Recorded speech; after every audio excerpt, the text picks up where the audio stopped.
So as mentioned before, the Japanese culture was a lot based on the sitting tradition, the formal sitting, probably the only formal sitting in the world, in the history of the world. And obviously when you sit in Seiza, it's, if you would always have to get up to go from one place to the other, that would be ridiculous. So what we end up having to learn is, again, what I mentioned called Shiko, the walking on the knees. And again, it might need some flexibility, and it's a bit tricky to do that. You might need time to develop it, to become comfortable at it.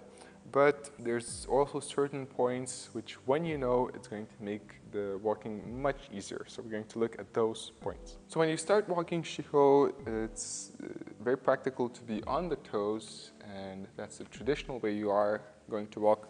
You still keep a distance between the knees, but the feet will stay together most of the time. That's important, so take note of that. So when you want to walk forward, it's a lot about using the hips, which is a good point because the hips are very important in Aikido. So you develop the hip movement, and it's also a lot about shifting the weight. So the shifting part is, if you want to move forward, first of all, you're going to be diagonal. There's one knee is going to be more in the front, so that's going to be considered the front knee. So on the front knee, you bring your whole weight. You bring your whole weight on the front knee. Now the other knee, the other leg becomes light. The feet become light. The feet stay together, and as you're here on the front knee, you shift your hips. You push your hips forward, and you move the feet. You move the toes forward. Now, as we continue, the whole weight is going to go on the other leg, and shift weight, bring the legs forward. So as you observe me walking, you see the feet are together. As I walk, the feet move always together. There is a distance between the knees, but the feet are together. That's going to make your walking much easier. When you walk backwards, it's the same, but the shifting of the weight is opposite. So now the back leg, I'm going to bring my whole weight on the back leg. This side becomes light, the feet become light. I move the hips, I throw the hips out, and feet together. One step back. Weight on the other leg, on the other knee. 2 steps back. So if I walk faster, there's 1, 2, 3, and I continue walking. So if you are able to catch the way the movement of the weight works, the throwing out of the hips, the Shiko walking is going to become much more easier.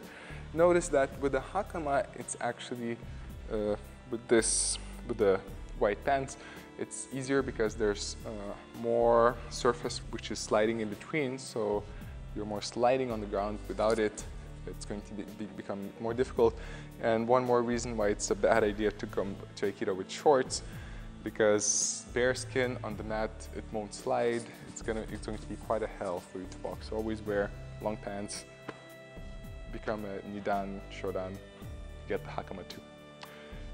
Now there's something else as you do the Shiko movement.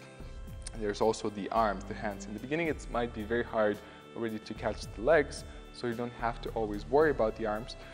Probably your instructor is going to ask you to at least hold the arms forward. So it's also coming from the traditional Aikido stance. The fingers are extended, their hands are brought up a bit. And what you should be actually happening, although my knees are diagonal, I am looking forward, so my arms are fully extended in the front, shoulders relaxed. And since the left knee now is forward, also the left arm is forward. Naturally, the body is tilted sideways, so the other arm is going to be behind. And as I move forward, I always keep the center line. As I move forward, the arms don't move. I'm always present with the arms at the center line, so to be ready, to be safe. So as I move the hips, as I move the knees, the arms will switch, but they will stay at the center. So here, arms switched. Now the right one is forward, but I still maintain the center line. Arms switch, center line. walking backwards, the same. Arm switch, center line. Arm switch, center line. So as I show an example, so arms forward,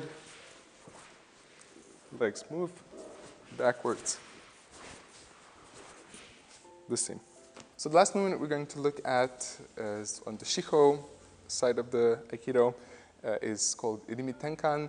There's also a standing version, but since we're on the knees, we're going to look at the sitting version. Irimi means entering. Tenkan is a movement when you turn around at the spot where you are. So Irimi Tenkan is turning around with an entering, and it's a very important movement of the Aikido practice, since Aikido is a lot about entering rather than avoiding, rather than stepping back.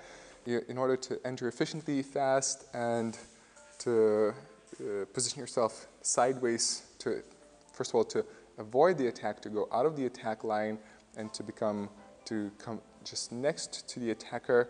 The Irimi Tenkan movement is oftentimes used and can also be used on the knees. It's not as easy to perform, but I'm going to show you a few tricks how to do it. So the movement itself, if I show it fast, first of all, it's this. And then you can include the ends. 1, 2. Now how to do that? First of all, this time I will have to bring the knees together. The weight goes on the front leg. I step in. This time I'll bring the foot out. I step in, knee to knee. The weight shifts on the other knee. I turn back, throw out the other leg, and I stand again in a position. So there's 1.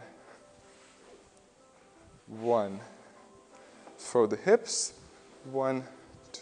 Sometimes when you learn it, you can actually even use the arms from here to here to throw your hips. Here. Here. So again, different from before. Normally we try to keep the feet together. This time the feet will separate. And then with the arms, as your left knee is forward, the left arm is forward. Then as you do the movement, the hands switch. They can go down and up. Down, up. Down, up. Down, up. So the last but not least part of what we're going to look right now from the Shiko is the standing up. So actually the standing up is quite easy, quite self-explanatory, but nevertheless, you shift your weight forward. As you shift your weight forward, one leg goes up, the knee goes up, the back foot goes on the toe, and from here, you push the other leg and stand up. And the same way you can go back to Seiza. So you push one leg back, go on the knee, on the toes, toes bend back, and sit down. So 1, 2, 1,